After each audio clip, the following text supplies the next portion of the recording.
მოგესალმებით. ამ ვიდეოში მინდა რომ გესაუბროთ ჩვენი საგამოცდო მესამე დავალების 34 ქულიანი თხზულების კრიტერიუმების შესახებ და იმ შეფასების სქემის შესახებ, რომლითაც სწორდება ჩვენი ნაშრომი. პირველ რიგში გეტყვით, რომ ეს 34 ქულა სხვადასხვა კრიტერიუმში გარკვეული ქულათა ერთობლიობით მიიღება. მაგრამ სანამ უშუალოდ ქულების შესახებ, კრიტერიუმების შესახებ გადავიდოდეთ და გესაუბრებოდეთ, იქამდე რამდენიმე მნიშვნელოვანი ფაქტორი უნდა გავითვალისწინოთ. პირველი ეს არის ის, რომ ძალიან დიდი მნიშვნელობა ექცევა ჩვენს ხელნაწერს.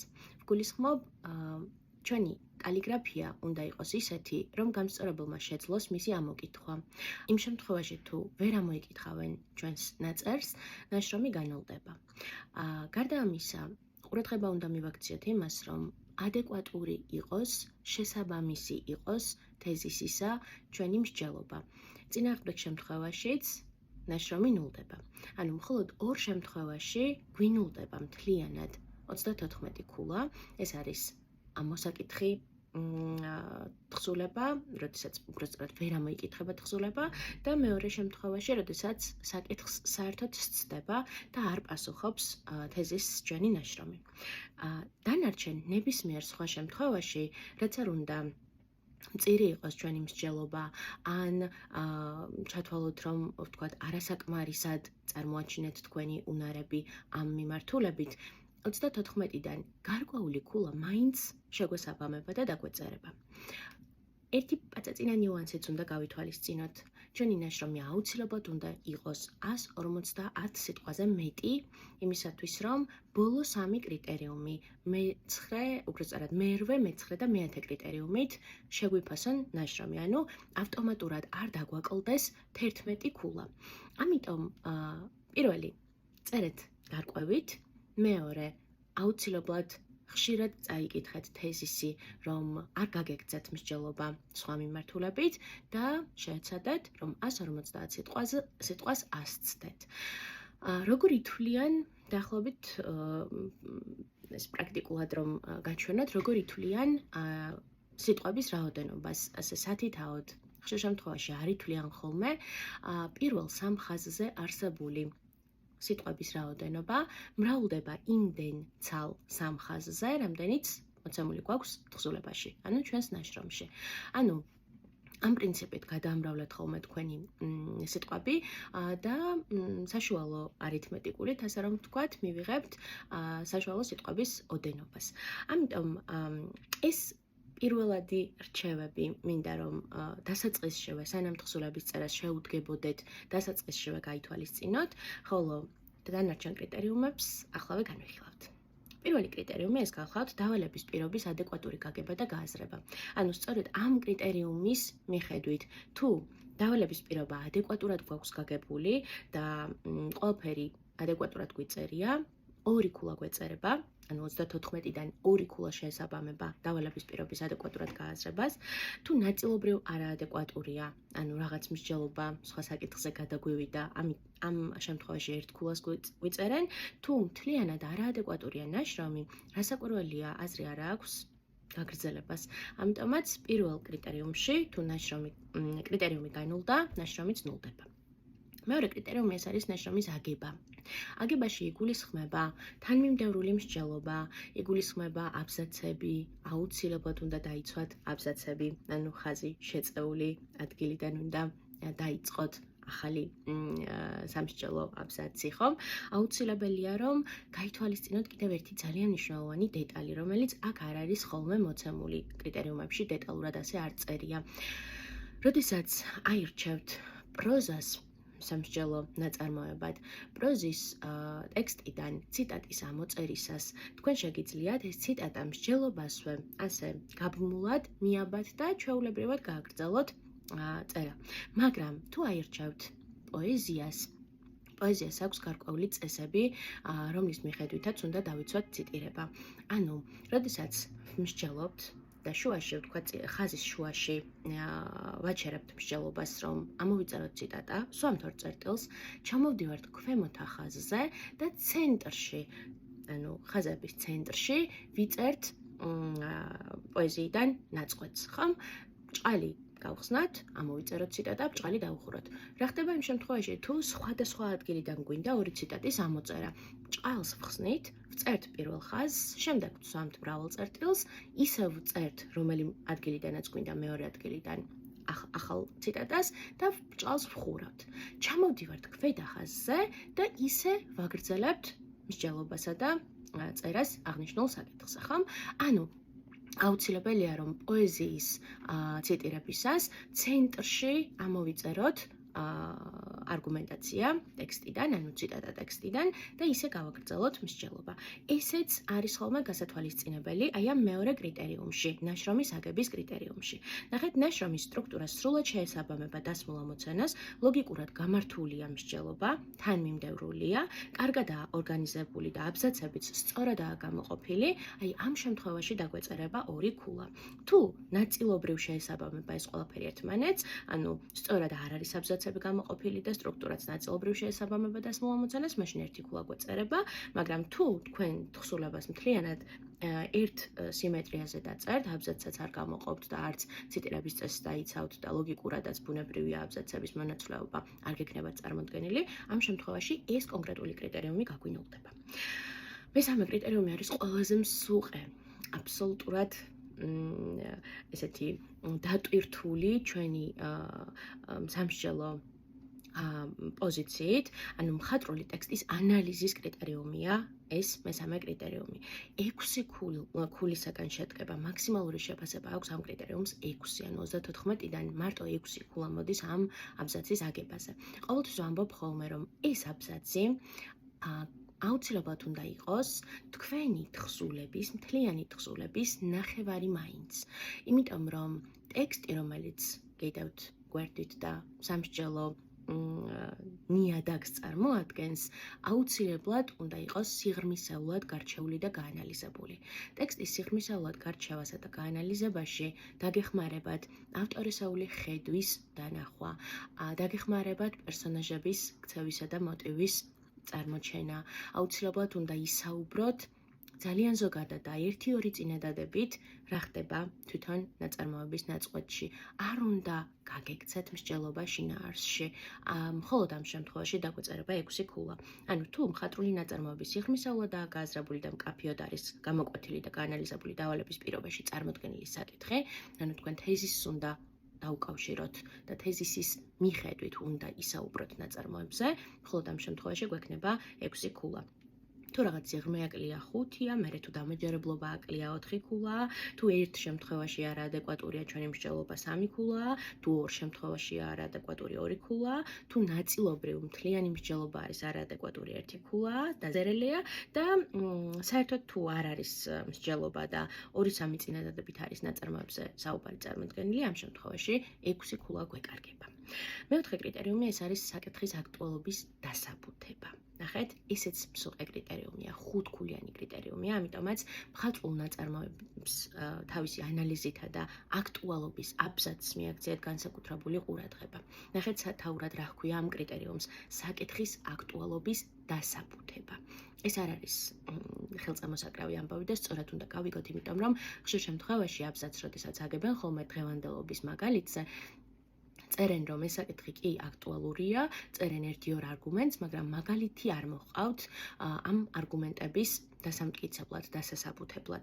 ამიტომ თქვენი საკითხის აქტუალობა უნდა იყოს დასაბუთებული, დამაჯერებლად დასაბუთებული მსჯელობით წარმოდგენილი. მხოლოდ ამ შემთხვევაში დაგვეწერება 5 ქულა. თუ არგუმენტაცია არასაკმარისი მოეჩვენათ, 4 ქულა გვექნება, თუ დამაჯერებლობა დააკლდება, 3 ქულა გვექნება, თუ ზოგადი იქნება მსჯელობა და საკითხს ზოგადად მიმოიხილავთ და შეხებით მხოლოდ არადამაჯერებელი არგუმენტაციით, ამ შემთხვევაში 2 ქულა გვექნება, თუ ზერელია მსჯელობა და არაადეკვატურია მაგალითები, 1 ქულა გვექნება და თუ მსჯელობა საერთოდ არ არის, ეს კრიტერიუმი გაგვინულდება. მეხუთე კრიტერიუმი ეხება ზოგად განათლებას. ამაზე ხშირად არის ხოლმე დავა.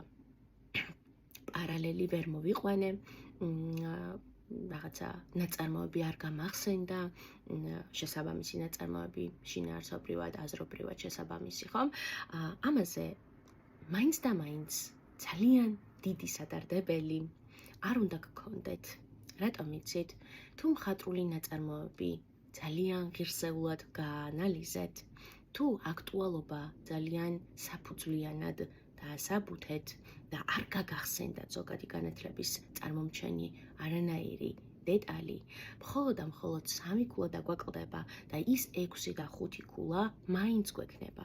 ამიტომაც პარალელი რა საკვირველია, ეს პარალელი დაერქვა, თორემ ზოგადი განათლების წარმომჩენი გარკვეული სურათი ძალიან სასიამოვნოა ხოლმე, როდესაც ახლავს თხზულებასთან, მაგრამ თუ არ გაგახსენდათ, ეს არ არის საგანგაშო ამბავი. მხოლოდ და მხოლოდ 3 ქულა აქვს ამ ყველაფერს და ნახეთ, ნაშრომში მკაფიოდ გამოვლინდა განსახილველ საკითხთან დაკავშირებული პრობლემატიკის ცოდნა, აბიტურიენტის ინფორმირებულობა და ერუდიცია, ანუ საკითხის შესახებ მხოლოდ ლიტერატურული ცოდნა კი არ უნდა გამოავლინოთ, აუცილებლად უნდა ისაუბროთ ამ საკითხის ირგვლივ, თუნდაც ისტორიული ფაქტი იცოდეთ, თუნდაც ფსიქოლოგის გარკვეული მოსაზრება იცოდეთ, რომელიმე ცნობილი ადამიანის, ან ანდაზა იცოდეთ ამ ყველაფრის შესაბამისი, ნებისმიერი რამ, ფილმიც კი, ნებისმიერი რამ არის თქვენი ზოგადი განათლების წარმომჩენი მაგალითი. ამიტომაც არ გქონდეთ იმისი გათვლა, რომ მხოლოდ მხატვრული ლიტერატურა უნდა შეუსაბამოთ მხატვრულ ლიტერატურას. არანაირად. საკითხის ზოგადი ცოდნა და ერუდიცია განაპირობებს ამ კრიტერიუმში 3 ქულას. თუ ნაწილობრივ გამოვლინდება 2 ქულა გვექნება, თუ რაღაცა საკითხთან დაკავშირებული პრობლემატიკის ზერელე ცოდნას წარმოვაჩენთ, აი საზღვათაშორისო დიტყვით რამეს 1 ქულა გვექნება და თუ ვერ ერკვევით საკითხში, რა თქმა უნდა 0 ქულა დაგვეწერება. დამოუკიდებელი აზროვნება, ეს არის თქვენი პირადი შეხედულებები. ამიტომაც ხშირად მეკითხებიან ხოლმე, ჩემი აზრი დავაფიქსირო, რა თქმა უნდა დააფიქსიროთ თქვენი აზრი, იმიტომ რომ თქვენ გიწევთ პირადი მოსაზრებების, თქვენ რა შეხედულებაც გაგიჩნდათ ამ ნაწარმოებთან დაკავშირებით, ეს ძალიან ფასობს ხალხო.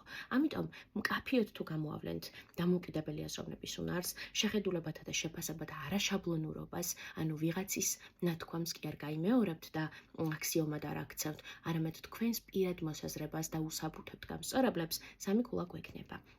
თუ ნაწილობრივ გამოვლინდება ეს ყველაფერი, 2 ქულა გვექნება, თუ ძირითადად არ გამოვლინდება 1 და თუ საერთოდ დამოუკიდებელი აზროვნების ნიშანწყალი არ გაესინჯება თქვენს თხზულებას, ამ კრიტერიუმში დაგვეწერება 0 შეფასება. ფაქტობრივი სიზუსტე არის მე-7 კრიტერიუმი. ფაქტობრივი სიზუსტე ეს გახლავთ მექანიკური შეცდომები, მაგალითად, აქლემსა და ვირზე თუ მიდის მსჯელობა და თქვენ აქლემი და ცხენი ახსენეთ, ხომ? ანუ მექანიკური შეცდომები, ან ერეკლე მეფის მაგივრად, სხვა დავით მეფე ახსენეთ. აი ელემენტარული, დეტალური ისეთი ინფორმაციის არევა, რომელიც ან მე-5 საუკუნის ნაწარმოებს მე-7 საუკუნის უწოდეთ, ხომ? ამ შემთხვევაში ფაქტობრივი უზუსტობა შეინიშნება და 1 ქულა დაგვაკლდება. ანუ 1-ქულიანი კრიტერიუმია ეს მე-7 კრიტერიუმი. მერვე არის ლექსიკა და სტილი.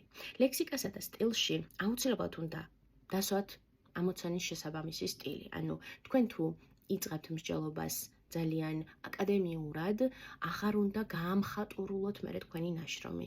თუ მხატვრული დეტალების თანდართვით მსჯელობთ, მაგ შემთხვევაში უნდა ამ სტილში მიჰყვეთ და ამ სტილით შეასრულოთ მთლიანად ნაშრომი. ანუ ნაშრომში შერჩეულია დასმული ამოცანის შესაბამისი სტილი, დაცულია ნაშრომის სტილის ერთგვაროვნება, აზრი ენობრივად ლექსიკურად ზუსტად და მკაფიოდაა გამოხატული და გვხდება 2 სტილური ხარვეზი, ანუ 2 სტილურ ხარვეზს პატიობენ. ამ შემთხვევაში 3 ქულა გვექნება.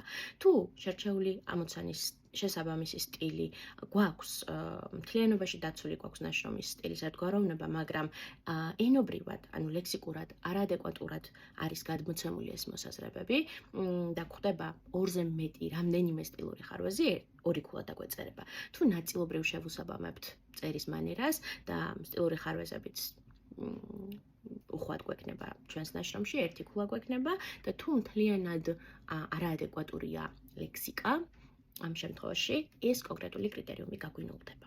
მე-9 კრიტერიუმი გახლავთ მორფოლოგია, ორთოგრაფია, სინტაქსი. ყოველთვის ვამბობ ხოლმე ჩემს მოსწავლეებთანაც, სხვაგანაც, ზოგადადაც, რომ როგორც ასწორებთ რედაქტირების დავალებას, ჩვენივე ნაშრომებიც დაწერის შემდეგ წერტილი კი არ უნდა დავსვათ და თავი დავანებოთ. უნდა მივუბრუნდეთ და როგორც რედაქტირებას ვასწორებთ, საკუთარი ნაშრომებიც ანალოგიურად უნდა გავასწოროთ. მორფოლოგია, ორთოგრაფია, სინტაქსი არის ის შეცდომები, ის მიმართულებები უბრალოდ გრამატიკის, რომლებსაც ვხვდებით რედაქტირების დავალებაშიც. ამიტომაც საკუთარ ნაშრომებსაც ჩაუსხედით და თუ სიტყვა რამოდენიმეს რედაქტირებაში გაასწორებთ, ჩვენს ნაშრომში აღარ უნდა გაგვეპაროს ამ სიტყვის უმართებულო ფორმა, ხო? ორ შეცდომას ვპატიებენ. 5 ქულა გვექნება, თუ ორ შეცდომამდე გვეწერება, თუ 4 შეცდომაზე ავედით და მეტია 4-ზე და ჩამოვწდებით, 6 შეცდომა 3 ქულაა და მეტი უკვე ნაკლები, 8 შეცდომა 2 ქულაა და მეტი უკვე ნაკლები, 10 შეცდომა 1 ქულაა და თუ 10 შეცდომას სცდება უკვე ჩვენი ნაშრომი, ამიტომ ამ შემთხვევაში 0 ქულა დაგვეწერება ამ კრიტერიუმში. და მე-10 არის პუნქტუაცია, ცალკე კატეგორია აქვს მიძღვნილი სასვენ ნიშნებს, რომლებიც ასე გიყვართ მასშტაბურად, მაგრამ არიან ადამიანები, არიან თქვენ შორის მოსწავლეები, რომლებიც სხვანაირად გრძნობენ ამ სასვენ ნიშნებს, მაგრამ ეს არ არის რაღაცა საგანგაშო საკითხი, იმიტომ რომ ძალიან მარტივად შეგიძლიათ დაითვისოთ ეს მიმართულება. მოკლედ, 3 სასვენ ნიშანს ვპატიებენ, 3-ზე მეტ შემთხვევაში უკვე 4 ქულას ჩამოვწდებით, 6-ზე მეტ შეცდომაზე უკვე 3 ქულას ჩამოვწდებით, 9-ზე მეტ შეცდომაზე 2-ს, 12 შეცდომა 1 ქულით შეფასდება და 12-ს თუ ავწდებით რაოდენობრივად, უკვე გაგვინულდება მე-10 საბოლოო კრიტერიუმი. ანუ მარტივად ჩამოვაყალიბოთ. იყავით ინდივიდუალურები, აუცილებლად წერეთ გარკვევით, ძალიან ადეკვატურად მიუდექით თეზის და თეზისთან მიმართებით ნაწარმოებს, ნაწარმოები გარჩიეთ ძალიან სიღრმისეულად, ყველა დეტალით, შინაარსი არ გადმოსცეთ, იმსჯელეთ, ტექსტიდან გამომდინარე თქვენი მოსაზრებები წარმოადგინეთ და გადახედეთ თქვენს ნაშრომს. ეს რჩევები გაითვალისწინეთ და დაახლოებით 5-დან 10 ქულამდე აწევთ თქვენს შეფასებას.